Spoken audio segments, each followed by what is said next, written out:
Good morning everyone, welcome to my YouTube channel. আজি আমি এটা নতুন পাঠ লৈ আপোনালোকৰ আগলৈ আগবাঢ়িছোঁ। আজি আমি আলোচনা কৰিম ক্লাছ 10 লেসন 7 স্থানাংক জ্যামিতি কোঅৰ্ডিনেট জ্যামিতি। তাত আমি দূৰত্ব সূত্ৰ সম্পৰ্কে আলোচনা কৰিম আৰু এই অধ্যায়টোৰ এক্সাৰসাইজ 7.1 অৰ্থাৎ অনুশীলনী 7.1 ৰ সম্পূৰ্ণ সমাধান সম্পৰ্কে এই ভিডিঅ'টোত আমি আলোচনা কৰিম। অৰ্থাৎ আমি আজি আলোচনা কৰিম দূৰত্ব সূত্ৰ এক্সাৰসাইজ 7.1 আৰু ইয়াৰ সম্পূৰ্ণ সমাধান সম্পৰ্কে। আহক আমি প্ৰথমতে দূৰত্ব সূত্ৰটো সম্পৰ্কে জানি লওঁ, কাৰণ এই অনুশীলনীটোৰ যিমানখিনি প্ৰশ্ন আছে সকলোবোৰ প্ৰশ্ন দূৰত্ব সূত্ৰটোৰ সহায়তে সমাধান কৰিব লাগিব। গতিকে আহক আমি প্ৰথমতে দূৰত্ব সূত্ৰটো সম্পৰ্কে জানি লওঁ। দূৰত্ব সূত্ৰ: যদিহে দুটা বিন্দুৰ স্থানাংক ক্ৰমে px1 y1 আৰু qx2 y2 হয়, তেন্তে বিন্দু দুটাৰ মাজৰ দূৰত্ব pq সমান √x2 - x1 whole square plus y2 - y1 whole square বা √x1 - x2 whole square plus y1 - y2 whole square. অৰ্থাৎ তোমাক দুটা বিন্দু দিয়া হৈছে, ধৰা হ'ল এটা বিন্দু p, এটা বিন্দু q। এই বিন্দু দুটাৰ মাজৰ ডিসটেন্সটো আমি নিৰ্ণয় কৰিব লাগে, অৰ্থাৎ আমি ইহঁতৰ মাজৰ যিটো দূৰত্ব সেইটো উলিয়াব লাগে, য'ত নেকি p বিন্দুৰ স্থানাংক x1 y1 আৰু q বিন্দুৰ স্থানাংক x2 y2। তেতিয়া ইহঁতৰ মাজৰ যিটো দূৰত্ব অৰ্থাৎ যিটো ডিসটেন্স আমি সেইটো ফাইন্ড আউট কৰিবলৈ হ'লে আমি এই ফৰ্মুলাটো এপ্লাই কৰিব পাৰোঁ, যিটো ফৰ্মুলা হৈছে pq সমান x2 - x1 whole square plus y2 - y1 whole square বা আমি x1 - x2 whole square plus y1 - y2 whole square আমি এই সূত্ৰটো ব্যৱহাৰ কৰিব পাৰোঁ। আমাক যদি এই বিন্দু দুটাৰ স্থানাংক দুটা দিয়া থাকে যে এটাৰ x1 y1 আৰু এটাৰ x2 y2, আমি যদি এই স্থানাংক দুটা আমি পাই থাকোঁ, তেতিয়াহ'লে সেই স্থানাংক দুটাৰ সহায়ত আমি এই সূত্ৰটো এপ্লাই কৰি আমি উলিয়াব পাৰোঁ যে সেই বিন্দু দুটাৰ মাজৰ দূৰত্ব কিমান। গতিকে ইয়াৰ পৰা দেখা যায় যে এই সূত্ৰটোত আমি কি উলিয়াইছোঁ, আমি difference between the x coordinate বিলাকৰ পাৰ্থক্য আৰু y কোঅৰ্ডিনেট বিলাকৰ পাৰ্থক্য ইন দ্য সেম অৰ্ডাৰটো একে হ'ব লাগিব। আমি প্ৰথমতে ইয়াত দুইটো আগত লিখিছোঁ যে x2 - x1, গতিকে ইয়াতো y2 - y1 লিখিছোঁ। যদি আমি আগত একটো লিখোঁ, x1 - x2 লিখোঁ, তেতিয়া ইয়াতো y1 - y2 আমি লিখিব লাগিব। গতিকে এই কথাটো আপোনালোকে মনত ৰাখিব। এইটোৱে হৈছে দূৰত্ব সূত্ৰ। এই সূত্ৰটোৰ সহায়তে আমি আমাক দিয়া যিকোনো দুটা পইণ্টৰ মাজৰ যিটো দূৰত্ব, সেই দূৰত্বটো আমি নিৰ্ণয় কৰিব পাৰোঁ। আহক আমি এটা উদাহৰণ লৈ লওঁ। সেই উদাহৰণসমূহ মই আপোনালোকৰ অনুশীলনী 7.1 পৰাই প্ৰথম যিটো প্ৰশ্ন আছে সেই প্ৰশ্নটো সমাধানৰ জৰিয়তে আপোনালোকক বুজাই দিম। আহক আমি সেই প্ৰশ্নটোলৈকে আগবাঢ়োঁ। অনুশীলনী 7.1 কুৱেশ্যন নম্বৰ 1 এনচাৰ। আমাক যি দুটা বিন্দু দিয়া আছে, বিন্দুকেইটা আমি প্ৰথমতে লিখি লৈছোঁ। দিয়া আছে বিন্দু দুটা 2, 3 আৰু 4, 1 বিন্দু দুটা আমাক দিয়া হৈছে। গতিকে আমি দূৰত্বটো নিৰ্ণয় কৰাৰ আগতে আমি প্ৰথমতে ধৰি লৈছোঁ যে তাৰ প্ৰথম বিন্দুটোৰ স্থানাংক x1 y1 আৰু দ্বিতীয় বিন্দুটোৰ স্থানাংক x2 y2, আৰু আমি এই পইণ্ট দুটাক আমি বিন্দু দুটাক নামাকৰণ কৰি লৈছোঁ, প্ৰথমটো বিন্দু a আৰু দ্বিতীয়টো বিন্দু b হিচাপে। গতিকে প্ৰথম বিন্দুটো a2t যিটো হৈছে x1 y1 আৰু দ্বিতীয় বিন্দুটো হৈছে b যিটো হৈছে 4, 1 আৰু সেইটো হ'ব x2 y2। গতিকে আমি যিটো ডিসটেন্স ফৰ্মুলা পাইছিলোঁ, যিটো দূৰত্ব সূত্ৰ পাইছিলোঁ, সেই দূৰত্ব সূত্ৰ আমি ব্যৱহাৰ কৰি আমি এই পইণ্ট দুটাৰ মাজৰ বিন্দু দুটাৰ মাজৰ যিটো দূৰত্ব আমি সেইটো নিৰ্ণয় কৰিব পাৰোঁ। গতিকে আহক আমি দূৰত্বটো উলিয়াওঁ। গতিকে ab মানে কি হৈছে দূৰত্ব, বিন্দু দুটাৰ মাজৰ দূৰত্ব। গতিকে আমি প্ৰথমতে দূৰত্ব সূত্ৰটো লিখি দিলেই হ'ব। ইয়াত আমি একটো প্ৰথম লিখি লৈছোঁ, x1 - x2কে লিখিছোঁ, গতিকে এইটো y1 - y2 লিখিব লাগিব। গতিকে ইয়াত আপোনালোকে যিকেইটা ভেলু হয় x1 x2 y1 y2 ভেলুকেইটা আপোনালোকে পুট কৰি দিব, বহুৱাই দিব। আমি প্ৰথম x1 x2 y1 আৰু y2 এই ভেলুকেইটা ছাইডত লিখি দেখাইছোঁ আপোনালোকক, তেতিয়া আপোনালোকে বুজি পাবৰ কাৰণে সুবিধা হ'ব। x1ৰ ভেলুটো কি হ'ব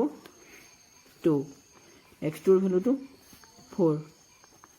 y1ৰ ভেলু 3,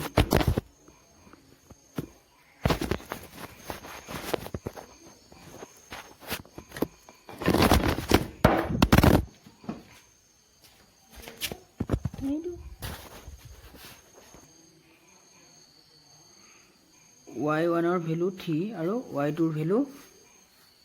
1। গতিকে আমি ভেলুকেইটা লিখি ল'লোঁ। আহক আমি ইয়াত এই ফৰ্মুলাটোত বহুৱাই দিওঁ। x1 - x2 1 2 2 - 4 2 - 4 whole square plus y1 - y2 1 2 3 - 1 3 minus 1 whole square গতিকে এতিয়া সমাধান কৰক 2 minus 4 minus 2 whole square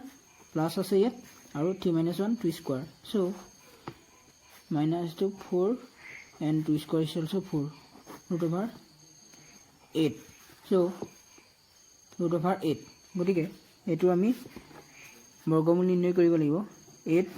prime factorization কৰক 2 4 2 2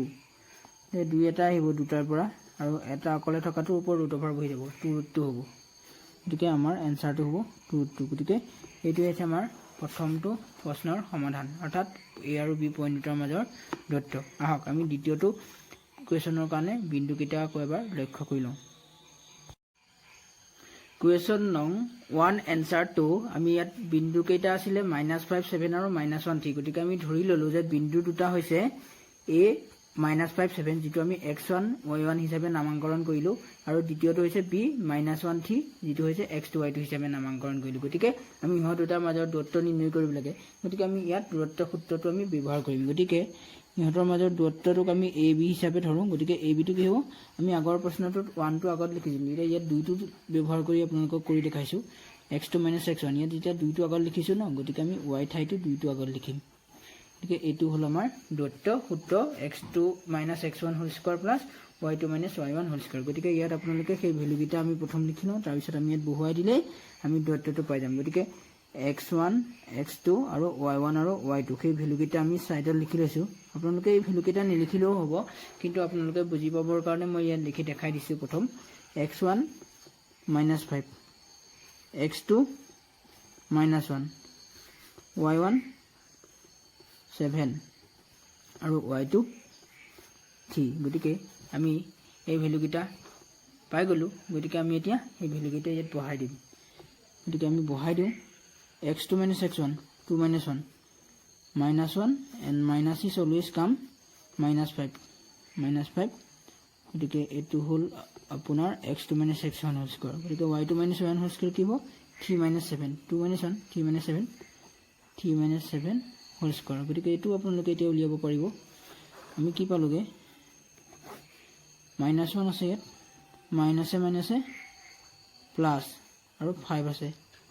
গতিকে এটো হ'ব -1 + 5 হোল স্কয়াৰ প্লাস 3 - 7 মানে -4 হোল স্কয়াৰ গতিকে আমি সেইটো পাই গলো গতিকে আমি এতিয়া এটো সমাধান কৰো -1 + 5 মানে 4 স্কয়াৰ স্কয়াৰ এটা আছিল আৰু ইয়াত হ'ব -4 হোল স্কয়াৰ গতিকে সমাধান কৰক 4 স্কয়াৰ মানে 16 আৰু -4 স্কয়াৰ মানে 16 স্কয়াৰটো মাইনাসে হ'ব বা প্লাসে হ'ব খৰাই তাৰ যেটো স্কয়াৰৰ ভ্যালু হ'ব হেতু খৰাই পজিটিভ হ'ব অৰ্থাৎ নেগেটিভ নহয় গতিকে আমি কি পালোগে 16 32 গতিকে এটুকু আমি আগৰ দৰে মৌলিক উৎপাদকত আমি প্ৰকাশ কৰি লম তেতিয়া আমি বৰ্গমূল নিৰ্ণয় কৰিব পাৰিম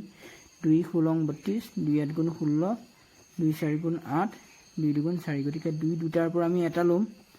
গতিকে দুটা 2 আছিল ইয়াৰ পৰা এটা ললো এই দুটাৰ পৰা এটা ললো এটা বাকি থাকিলে এটো ৰুট ওভাৰ হৈ যাব 2 2 গুণ 4 গতিকে 4√2 গতিকে আমাৰ উত্তৰটো হ'ব 4√2 আশা কৰো আপোনালোকে কোৱেশ্যন নম্বৰ 1 ৰ যেটো 3 আছে হেতু নিজে চেষ্টা কৰিব আমি এতিয়া কোৱেশ্যন নম্বৰ 2 টোৰ কাৰণে আগবাঢ়িছো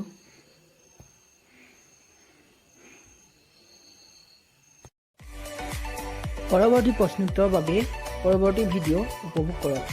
লিংক ডেসক্ৰিপচনত দিয়া হৈছে আপোনালোকে যদি এই ভিডিওটো চাই ভাল পাইছে তেনেহলে এই ভিডিওটো এটা লাইক কৰি দিব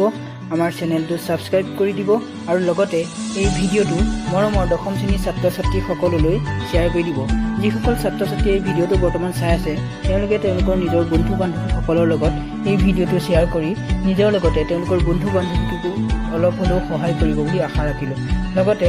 নতুন ভিডিওসমূহৰ নটিফিকেশ্যন লাভ কৰিবৰ বাবে এই বেল আইকনটো দবাই দিব ধন্যবাদ